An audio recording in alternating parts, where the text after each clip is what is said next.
This is 5 on your side at 4. Focused on you.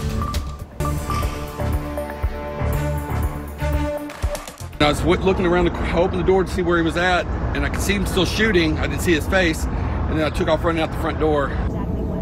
An evil act of targeted violence. That's what the mayor of Louisville, Kentucky calls a mass shooting at a bank this morning that left 4 people dead and at least 9 others injured. Thanks for being here. I'm Kay Quinn. The gunman has been identified as an employee of the bank where the shooting happened. Police say he was killed by officers responding to the scene.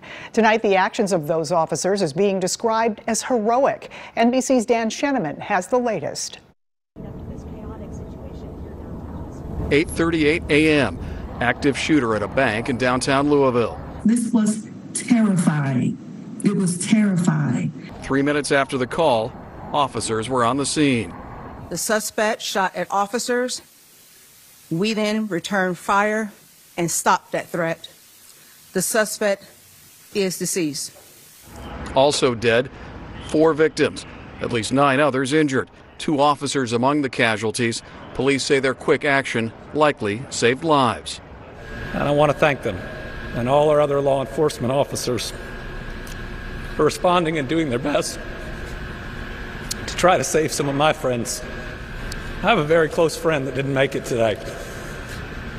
And I have another close friend who didn't either, and one who's at the hospital that I hope is going to make it through.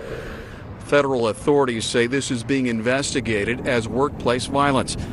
The suspect has been identified as Connor Sturgeon, white male, 23 years of age, who was employed at Old National Bank. His weapon of choice was a rifle. While police search for answers. Our community will continue to come together. We will find ways to love and support one another and the families and friends who have been directly impacted by these acts of gun violence. A call for unity in a time of grief. Dan Scheneman, NBC News.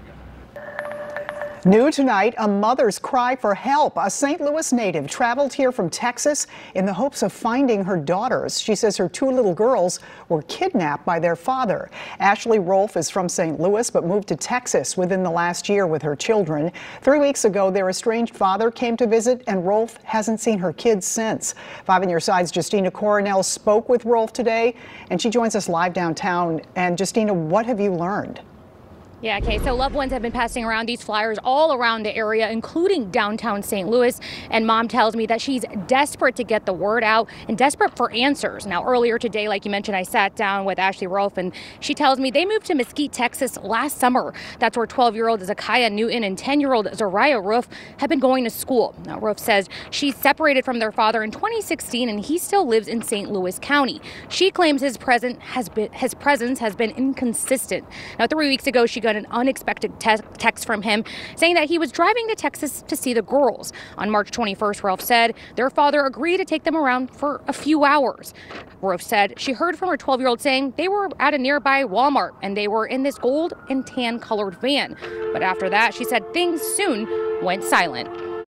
They've never been away from me for more than a week. They're not used to being without mama. They're not used to being without their brother. I still pray for him. I pray that his mind is okay, but I just want my babies back. Now, mom believes that the children are in the St. Louis region, and if you happen to have any information, head to our website, kstk.com, and go under the section As Seen on TV, and you'll find more information on how to contact them there. Reporting live, Justina Coronel, 5 on your side. All right, thank you, Justina. Right now, police are still looking for 5 suspects involved in an armed kidnapping outside a gas station. It happened on South Grand Saturday night. Police say 5 people in 2 vehicles robbed and kidnapped a young man at the Phillips 66. As of now, St. Louis police haven't shared any additional details about the victim. We have descriptions of the people involved on our website. If you have any information about what happened, you are asked to call police right away.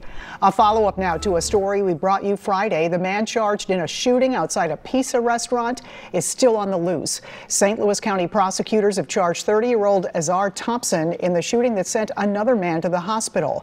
It happened outside Jet's Pizza on Olive Boulevard. Police say the victim and Thompson knew one another. Thompson is still not in custody. Police say he may be driving a bright blue 2013 Dodge Dart with Illinois license plates.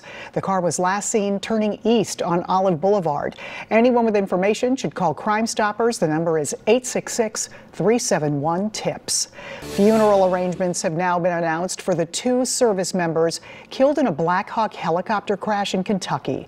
Chief Warrant Officer Zachary Esparza grew up in St. Louis. His service is next Sunday at the Hoffmeister South County Chapel. Chief Warrant Officer Rustin Smith was from Rolla. His service is this Saturday at St. James Middle School in Rolla. They were among the 9 soldiers killed when 2 Black Hawk helicopters crashed last month near Fort Campbell. All right, let's take a live look downtown. A sunny spring day in the bi-state, and it looks like temperatures are climbing this week. Let's head over to Chief Meteorologist Scott Connell for the Weather First forecast. Kay, it is hard to come into work on days like today. You know, we have plenty of sunshine around St. Louis. Temperatures back into the 70s, about 10 degrees or so above average for this time of year.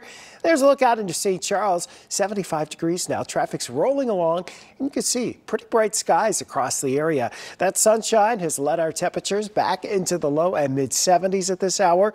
Warrenton at 73. Farmington's there as well. Scott Air Force Base in Alton at 72 degrees. There's a look out at Lambert right now. You know, smooth sailing flying in and out of Lambert today. That's the good news.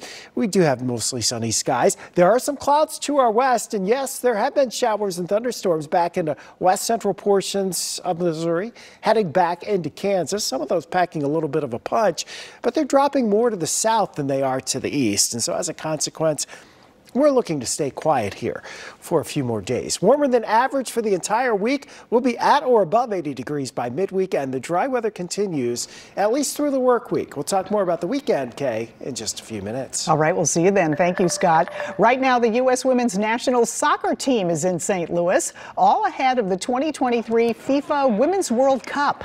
The team will play one of their April friendlies tomorrow against the Republic of Ireland at City Park.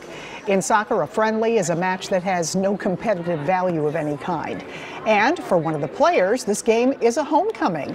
Becky Sauerbrunn is from St. Louis and a graduate of Ladue High School. You know, we got to play at Busch Stadium a few times, but to come back and be at City Park in a soccer-specific stadium, and it's really special. It's also my 200th cap celebration, and so to be able to do that and have my family and club coaches and all these people that made me be able to be here and celebrate with me is really special. Sauerbrunn and the entire U.S. women's national team will take on Ireland again at City Park. The game starts at 6:30 tomorrow.